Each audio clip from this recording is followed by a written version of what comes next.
traced him to the county jail. He had been convicted of fondling his young cousin. Who were some of the people that would come to these parties? Larry King, Peter Citron, he was like that people.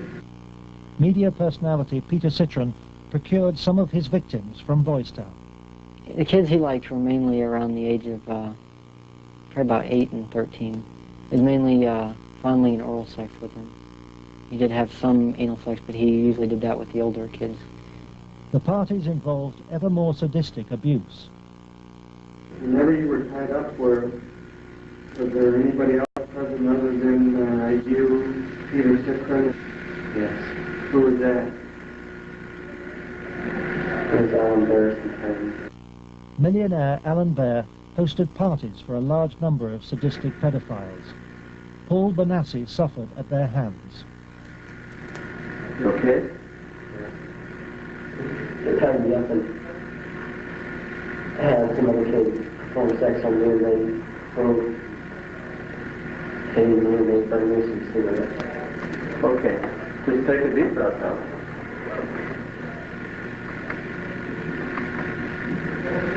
Then comes the Troy Bonner. Troy Bonner would tie you up?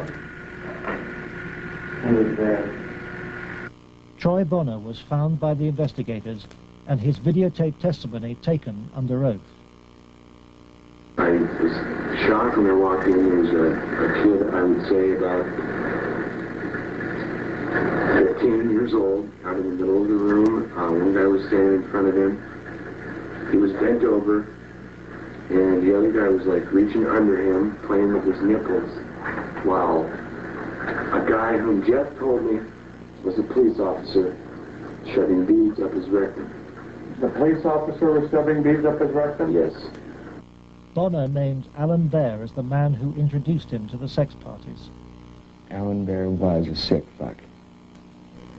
Didn't care, wanted sex, nasty, I don't even know if you can call it sex.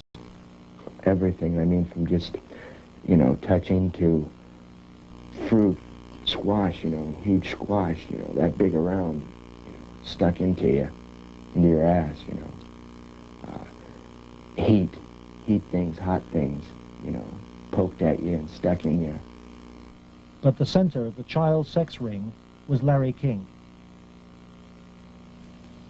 Larry King was the same kind of sick fuck Alan Bear was, except Larry King was more violent, more sure of himself, I got those scars on my own one night at a party where Larry King, wanted to see how strong a men we were or something, and have us put our arms together, and you'd light cigarettes, and as soon as you get burning, you just drop them down between your arms and, let it burn.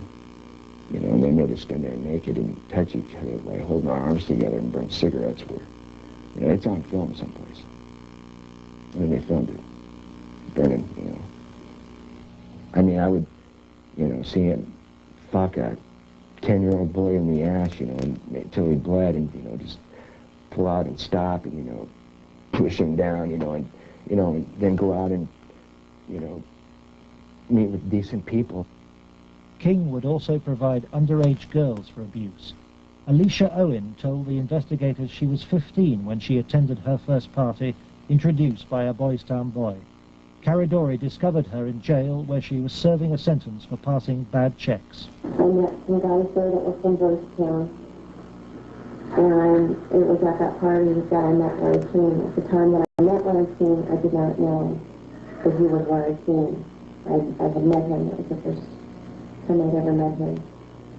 Larry King and Alan Bear frequently hosted the child sex parties in penthouse apartments at the Twin Towers luxury block in Omaha. A lot of it was me handcuffed with my hands behind my head and my feet tied and doing different things. What do you mean? Sometimes there'd be a guy straddling over my face. Okay. Most of the time, Larry King took pictures quite a bit. during that time? I know it's difficult. I don't know. Okay. And I think I could say no. Okay. But I know. Okay. And you know, Alicia, you're a victim. And at a young age, let's go off camera for a minute. We were appalled. Appalled. I don't even know if it comes across on the video, the way it came across to us in person. It was incredible. It's incredible what these kids went through, I think. Larry King was also here. He came in and we drank and did cocaine. I didn't do much. He turned me on to what Larry King did. Drugs was a strong part of how they got control of some of the kids, because that's what some of the kids were there to get. They would do the sexual acts and then be provided with cocaine or whatever type of drug they wanted. Heroin, you know, I don't know, but that was my drug of choice. You know. Till this day, I remain an addict. You know. And those of us that didn't like to be involved and didn't want to be involved were threatened.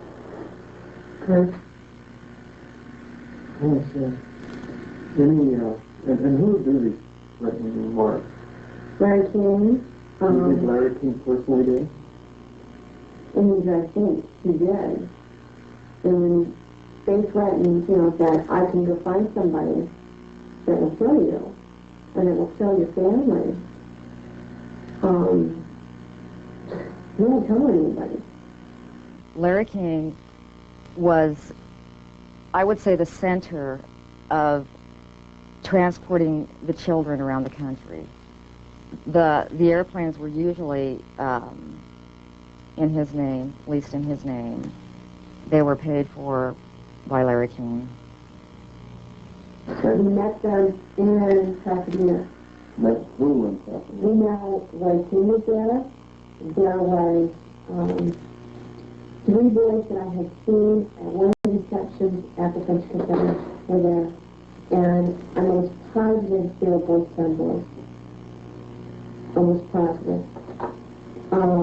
They were there. You mean graduates of Boy Scouts or present? I think they were present because they were young. Well, how would they get away for a long period of I time? have no idea. Okay.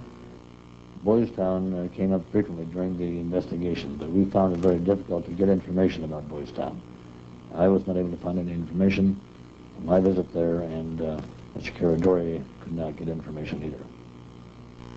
Boys Town today remains unwilling to discuss its involvement with Larry King. We were banned from filming at Boys Town, and its public affairs officer refused any interviews. I would have to give you a flat no. I'm just going to tell you at this point that we will not participate with you. We have no interest in talking to you folks. It's something that we don't even care to delve into. By the spring of 1990, the Nebraska State Committee was convinced by the evidence of an organized child abuse ring. Its chairman, Lawrence Schmidt, sought the advice of his lawyer, John DeCamp. On his advice, Schmidt turned over all the sworn evidence to the FBI. But immediately, the videotaped testimony was leaked to a hostile local media. The media immediately started discrediting the witnesses. They were, the witnesses came across in the media, in the Omaha World Herald, especially, as the criminals.